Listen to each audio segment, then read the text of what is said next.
Bonjour à tous, merci d'être présents donc, pour ce talk sur ASDF, un outil qui, je l'espère, vous aidera à gérer les différentes versions des outils que vous avez installés sur votre poste. Je vais commencer par me présenter rapidement. Je m'appelle Sylvain Métayer, je suis Tech Lead à OnePoint à Bordeaux. Et au quotidien, je bosse beaucoup avec des conteneurs, des orchestrateurs de conteneurs, donc comme Cube et tout. Et de ce fait, je travaille avec pas mal d'outils, Terraform, Ansible ou quoi que ce soit. Et ces outils, ils évoluent vite ou rapidement. Et les versions de ces outils évoluent également rapidement. Et tous les projets n'ont pas les mêmes versions. J'en profite pour glisser rapidement également qu'on fait de la formation sur Docker, Cube, etc. et tout. Vous avez le lien vers le catalogue de formation juste ici. Et on est également organisme de formation certifié Calliope si ça vous intéresse. Revenons du coup à ma problématique. J'ai beaucoup d'outils, outils qui évoluent rapidement et qui ne sont pas forcément compatibles les versions selon les différents projets. Donc, ça arrive que je sois dans le contexte suivant avec une application ici, très simple. J'ai un programme Go qui affiche un message dans une version, donc la dernière version, la 1.22.4. Cependant, j'ai aussi un autre projet à côté que je dois maintenir. Et cet autre projet, pas de bol, lui, il est bloqué en 1.16. Et si j'ai pas une 1.16, je ne peux pas démarrer mon projet. J'ai pas envie d'installer la version, désinstaller, changer de version à la main et tout. Parce que là, c'est un exemple avec seulement 2 versions, mais mettons que si vous avez 3-4 projets, vous voyez bien où je veux en venir, ça va rapidement devenir problématique. Donc pour ça, la solution, c'est d'utiliser ASDF qui va nous permettre de changer automatiquement de version selon des critères qu'on va voir juste après. Donc je vais tout d'abord vous montrer comment est-ce qu'on va installer ASDF, les différents concepts qui sont liés à cet outil. On va ensuite voir comment est-ce qu'on l'utilise concrètement. Et on verra également comment est-ce que vous pouvez créer votre propre plugin. Donc pour l'installation, je ne vais pas paraphraser beaucoup plus la documentation qui est très bien faite. Je vous mets le lien directement pour ceux que ça intéresse. Ça consiste à cloner le dépôt Git, une des façons, et à ajouter 2 lignes dans votre configuration de shell favorite.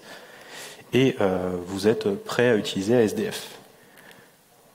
Un des premiers concepts qu'on a avec ASDF, c'est la notion de plugin, puisque quand on installe ASDF, par défaut, la seule chose qu'il sait faire, c'est ajouter des plugins. Vous n'allez pas pouvoir gérer les versions de vos outils directement avec ASDF, c'est délégué à des plugins. Donc, on va ajouter un plugin selon l'outil qu'on utilise, Go, Node.js, Terraform, etc. Le nom du plugin et éventuellement l'URL du dépôt Git du plugin concerné. Il y a également une notion de short name pour éviter de préciser les URL, puisque ASDF a une communauté très importante. Il y a plus de 750 plugins qui sont référencés sur ce dépôt-là, et c'est des plugins qui sont considérés comme sûrs et maintenus par des personnes de la communauté. C'est-à-dire que si on prend par exemple ce plugin Soaps, vous pouvez tout simplement faire un ASDF plugin add Soaps, et ça va directement, puisqu'il est référencé ici, utiliser cette URL-là pour le plugin. Pour ceux qui ne connaissent pas Soaps, j'ai donné une présentation ce midi, donc il faudra voir les replays si ça vous intéresse ou si vous l'avez déjà vu.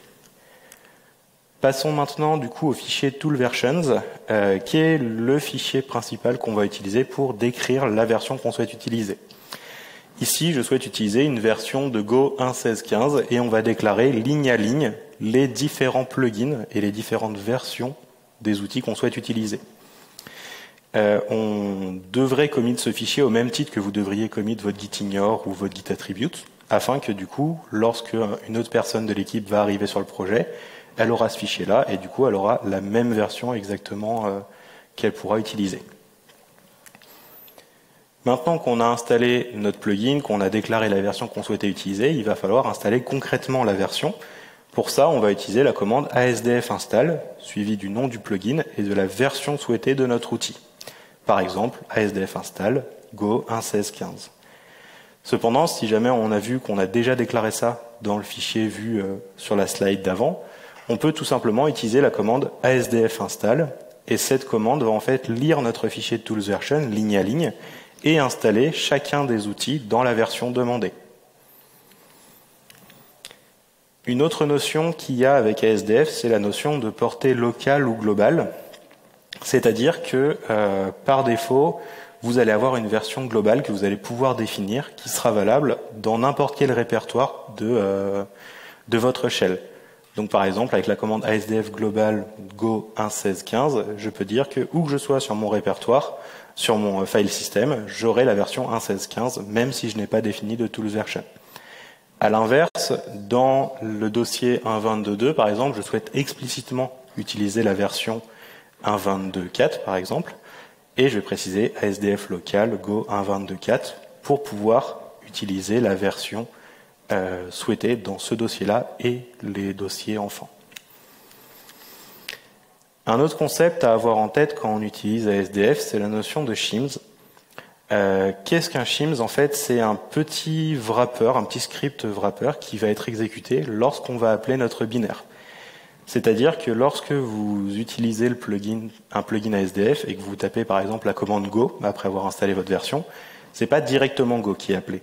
C'est ce petit script shims ici qui est appelé, qui contient une commande ASDF exec, Go donc le nom de votre plugin et les paramètres que vous pourriez passer à votre commande. Pourquoi ASDF a ce fonctionnement-là? Tout simplement pour pouvoir déterminer au runtime en fait la version qui va être utilisée selon plusieurs critères et le contexte actuel. Ça peut être les variables d'environnement, l'emplacement dans votre file system, le fait de la présence ou non d'un fichier tools version qui contiendrait une version spécifique à utiliser. Et donc tout ça va permettre à la commande ASDF exec de déterminer la version à utiliser pour ce plugin. Et ensuite, ASDF stocke l'intégralité des versions qu'il a installées dans un dossier ASDF install qu'on retrouve juste ici. Et cette fois, il va vraiment appeler le binaire donc de la version de votre outil demandé qui est stocké dans le dossier bin, donc ici le petit binaire Go. Je vous propose une petite démonstration pour voir l'usage qu'on peut avoir avec ASDF. Et pour ça, on va partir du plugin Go et on va tenter de lancer notre application. On va commencer par ajouter le plugin Go et on va lister toutes les versions qui sont disponibles pour savoir laquelle on souhaite installer. Donc, la commande listall nous permet de lister l'intégralité des versions. On voit qu'il y en a toutes les versions depuis les plus anciennes jusqu'à la plus récente. Et on va choisir d'installer la dernière. Donc la dernière, en fait, va nous retourner la dernière version stable. Donc ça exclut toutes les releases candidate ou quoi que ce soit. Et en l'occurrence, ici, ça va être la 1.22.4, à moins qu'il y en ait eu une qui soit sortie depuis 1 heure. Et ensuite, je vais pouvoir utiliser la commande ASDF list, qui va me sortir en fait les versions qui sont actuellement installées sur mon poste. Donc ici, on voit que j'ai uniquement une version d'installée. Maintenant, on va essayer de lancer mon code. Donc pour ça, logiquement, j'ai installé Go, donc je peux lancer la commande Go run mon programme Go. Et là, on me dit, attention, tu n'as pas défini de version globale. Effectivement, j'ai installé mon plugin, mais j'ai installé une version, mais je n'ai jamais défini quelle version utiliser dans un contexte local ou global. Donc, je vais définir une commande globale, donc une version globale, ici la dernière. Je relance ma commande et cette fois, on me dit, attention, c'est pas la bonne version, il faut du 1.16.15. Pas de souci, on va définir donc une version locale, donc en mettant dans le dossier courant un fichier tools version et en définissant explicitement la version qu'on souhaite utiliser. Et maintenant, on voit que si je refais un go run main go, on me dit attention, tu n'as pas encore installé cette version de Go. Donc soit je te propose de l'installer avec la commande ASDF install ici, soit je te propose d'utiliser une des versions que tu as déjà d'installer sur ton poste, la 1.22.4. Moi, je souhaite utiliser la version 1.16, donc du coup, je lance la commande ASDF install qui va m'installer la version souhaitée de Go. Et là, si je lance mon script, on voit bien que je suis sur la bonne version de Go. C'est à peu près tout. Vous avez toutes les billes pour pouvoir utiliser toutes les versions des outils. Donc là, j'ai fait un exemple avec Go. Au quotidien, moi, je l'utilise avec Terraform, avec de l'ACLI, Kubernetes, etc., etc. Il y a beaucoup d'outils avec lesquels j'utilise. Et donc, du coup, il y a à peu près beaucoup de chances que les outils que vous utilisiez aient un plugin ASDF déjà existant. Ce que je vous propose maintenant de voir, c'est comment vous pourriez créer votre propre plugin, tout simplement pour votre besoin interne. Mettons que dans votre entreprise, vous ayez une CLI que vous utilisez pour un projet ou quoi que ce soit. qui a différentes versions, et l'idée étant de pouvoir switcher de version facilement sans devoir réinstaller, désinstaller constamment. Donc on ne va pas partir d'un package fictif ou quoi, on va tout simplement tenter de refaire le plugin ASDF pour Go. Donc Go, la présentation de l'outil, le dépôt officiel qui est juste ici, et ASDF met à disposition un template pour créer votre propre plugin. C'est-à-dire qu'ils ont un template qui est disponible ici, qui contient une bonne partie de ce qui est nécessaire pour pouvoir créer un plugin et qui vous guide sur ce qui est nécessaire de remplir et de modifier. Pour ça, on a ensuite un script, une fois qu'on a utilisé le template, on a un petit script à exécuter qui va nous demander des informations sur le plugin qu'on souhaite utiliser. Donc ici, moi, je veux déclarer un plugin ASDF Go, je renseigne l'URL du dépôt Git, je renseigne l'URL de l'outil pour lequel je souhaite créer un plugin, et une commande de test Go version ici. Et ensuite, le script va tout simplement nous réinitialiser le dépôt avec les variables pré-remplies et nous indiquer ce qui reste à modifier. Concernant la structure d'un plugin, c'est la suivante. Vous avez un dossier bin avec tous les scripts que vous souhaitez implémenter. On va voir les 4 qui sont requis ou recommandés. Et vous avez un dossier lib qui contient des fonctions utilitaires qui sont communes à tous ces scripts. Que contient le utils? Il contient quelques variables qui vont être réutilisées un peu partout, notamment le dépôt GitHub, le nom de l'outil et la commande de test. Et on voit qu'on retrouve quelques fonctions qui vont être utilisées dans les scripts, les différents scripts nécessaires. Donc il y a plusieurs scripts qui sont requis pour qu'un plugin ASDF soit fonctionnel. Le premier, c'est le téléchargement d'une version. Il faut être capable de télécharger une version donc d'un outil pour pouvoir ensuite l'installer et l'utiliser. Pour ça, on va appeler le script donc download qui est juste ici, qui contient en fait une variable définie donc release file. ASDF va injecter en fait dans votre script des variables d'environnement qui seront préfixées par ASDF quelque chose. Ici, le download pass qui nous permet de dire un dossier temporaire fourni par ASDF pour télécharger notre outil. Le install version correspond à la version souhaitée par l'utilisateur. Lorsque je tape ASDF install Go 1.16.15, en fait, la version d'ASDF install version, c'est la 1.16.15. Et ensuite, je vais appeler la fonction download release, qu'on va voir juste après, qui va me permettre de télécharger mon archive, puisque Go, en fait, c'est une archive qu'on récupère pour une version. Si jamais c'était simplement un binaire, j'aurais pas besoin de le décompresser en ligne 3. En l'occurrence, pour Go, il y en a besoin. Donc, je décompresse mon archive dans le download pass et je supprime l'archive en elle-même. Que contient maintenant le download release? Quelques variables, et il contient en fait tout simplement l'URL où on va pouvoir télécharger directement la version de notre outil. Si jamais votre outil est disponible sur GitHub, ça va être depuis les releases GitHub. En l'occurrence, pour Go, c'est depuis le site dlgoogle.com avec la version de Go qu'on va spécifier en paramètres. Également, on voit qu'il y a la plateforme et l'architecture qui rentrent en jeu pour le téléchargement ici. Parfois c'est le cas, parfois ça ne l'est pas, donc vous aurez peut-être besoin d'une ou deux fonctions utilitaires en plus, mais ça va rarement beaucoup varier plus. Ça va dépendre de votre outil, ça. Et ensuite, on a la commande curl qui nous permet tout simplement de télécharger cette archive vers notre download pass qu'on va ensuite pouvoir extraire. Une fois qu'on a téléchargé notre version, on va vouloir du coup l'installer pour qu'elle soit ensuite utilisable par l'utilisateur. On va tout simplement appeler cette fois la fonction install version et on retrouve le install version et cette fois le install pass qui sera le dossier d'installation définitif de notre outil. Donc ça va correspondre au dossier ASDF install /go/ la version souhaitée. Concernant la fonction utils, donc l'install version du utils bash, eh bien tout simplement ça va dépendre de votre outil. En l'occurrence Go, il suffit de copier le dossier extrait dedans. Souvent ça va correspondre à copier votre binaire, après tout dépend de votre outil. Mais la majeure partie du temps, ça va être copier ce que vous avez téléchargé dans le dossier d'installation. Et ensuite, on va tester que notre outil qui est censé être installé dans le dossier bin est bien exécutable pour que lorsqu'on l'exécute, ça fonctionne correctement. Maintenant, on va avoir un autre script qui est requis qui nous permet de lister toutes les versions par ordre chronologique avec la dernière, du coup, la plus récente en fin de liste. Ça, c'est le script listAll qui va s'en occuper, qui appelle deux fonctions, listAll version et sortVersion.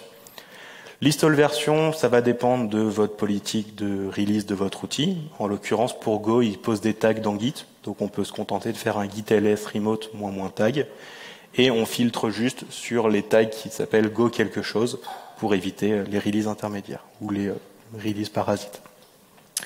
Et après, il faut trier toutes ces versions pour les ordonner correctement. Et ça passe par une petite regex. Pour ceux qui sont intéressés, je vous invite à aller voir directement sur le dépôt.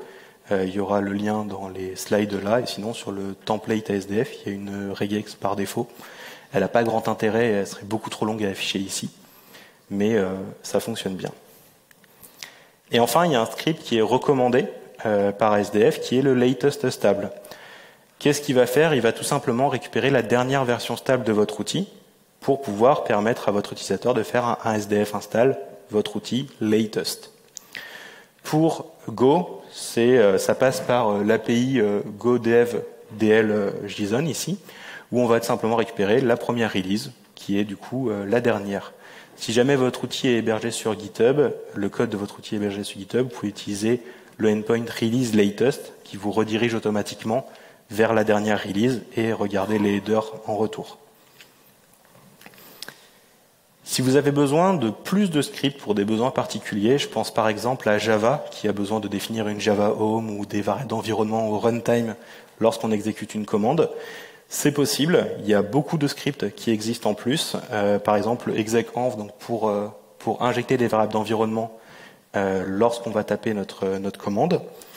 Il peut y avoir également plusieurs autres outils. Par exemple, il y a une compatibilité avec NVM ou d'autres outils pour supporter les fichiers NVMRC et du coup éviter de réécrire un fichier toolsversion. Donc vous pouvez utiliser le plugin Node.js, garder votre NVMRC, ça vous permet de faire une transition en douceur.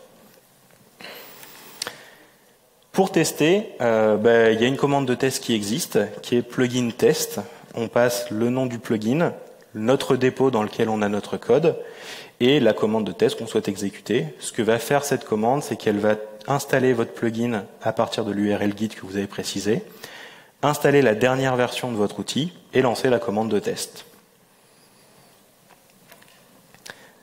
Maintenant, sur les quelques minutes qui nous restent, je vais vous présenter une façon de gérer vos plugins avec un plugin. À première vue, ça peut sembler contre-intuitif, mais on va voir la raison d'être de ce fameux ASDF Plugin Manager. En théorie, lorsque on installe un plugin, on va du coup ajouter d'abord le plugin, on va lister la dernière version, et puis on va demander « installe-moi la dernière version ». Qu'est-ce que ça fait? Ça va récupérer la dernière version, la télécharger, aller chercher sur GitHub la release correspondante ou sur un site tiers, le déplacer dans l'install pass et vous dire bon c'est bon, maintenant tu peux utiliser ta commande. Cependant, en pratique, c'est pas toujours le cas. Et comme avec les images de conteneurs, on vous dit attention aux images que tu utilises, ça n'est pas ton code. Eh bien, ici, les plugins, c'est la même chose, c'est du code tiers qui va tourner sur votre machine. Donc, si jamais vous ne faites pas attention à ce que vous exécutez, aux plugins que vous utilisez, potentiellement, vous avez de l'exécution de code qui peut se faire à ce niveau-là. Et dans ce cas-là, n'importe quoi peut arriver, y compris des leaks de vos données. Donc, ça peut être des clés SSH ou n'importe quoi.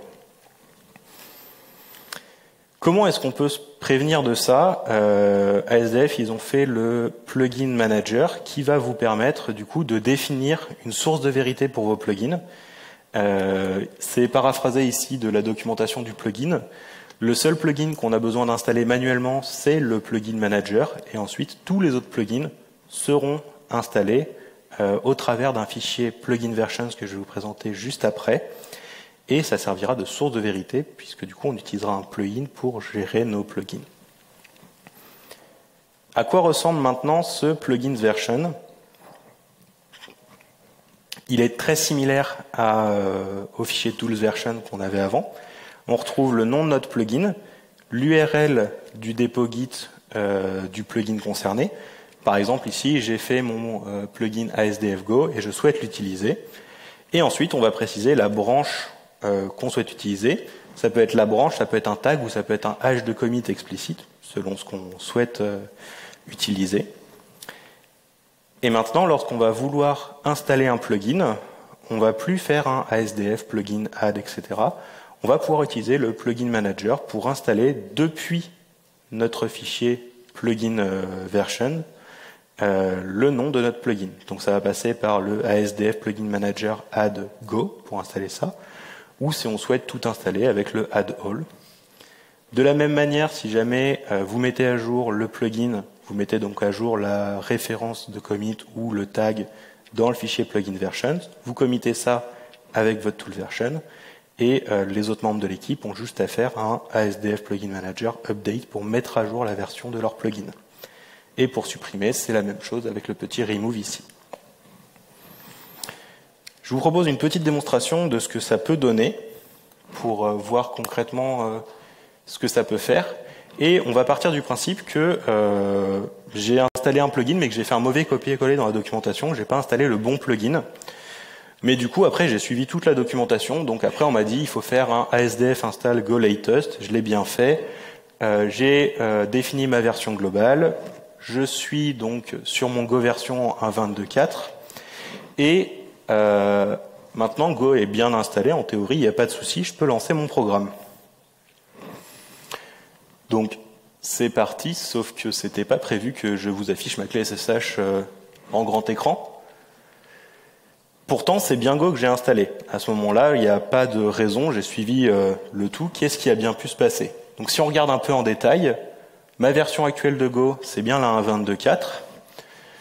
L'emplacement où est installé Go, c'est ce petit dossier-là. Donc, ça a l'air cohérent, c'est pas un binaire qui serait mis ailleurs sur mon file system. C'est bien géré par ASDF. Maintenant, si on regarde ce que contient notre binaire Go, logiquement, c'est un binaire, donc ça ne devrait pas être lisible. Pour autant, on voit bien que c'est pas du tout Go qui est appelé ici. On a un petit script en fait qui a été remplacé et qui se contente d'afficher ma clé SSH en plein écran. Qu'est-ce qui s'est passé pour qu'on en arrive là et qu'on bypasse l'installation de mon plugin?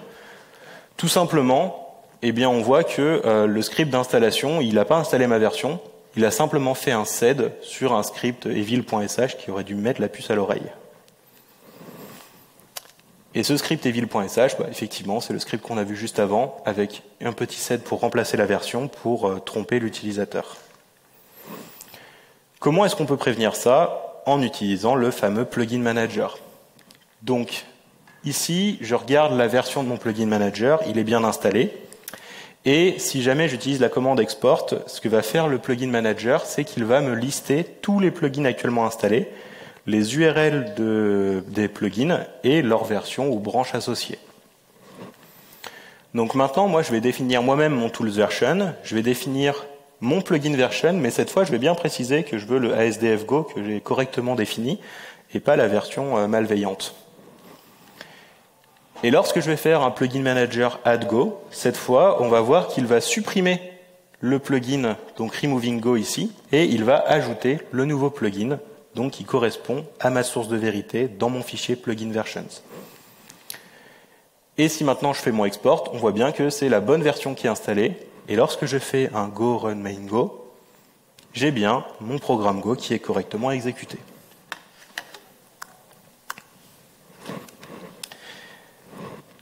Pour aller plus loin, il y a beaucoup de cas qui ne sont pas forcément couverts. Là, c'est un aperçu de ce qui est possible de faire avec ASDF. Je vous invite à aller voir la documentation qui est très complète. La communauté également pour les plugins que vous pourriez utiliser. Avant de vous précipiter pour écrire un plugin, regardez s'il existe tout simplement pas déjà. Et je vous remercie pour votre attention. Si vous avez des questions, vous pouvez me les poser juste après, je pense, parce qu'on est un peu limite niveau temps, ou à la soirée ce soir Meet and Greet. Pour les retours, si vous pouviez faire un petit retour sur Open Feedback, ça serait sympa.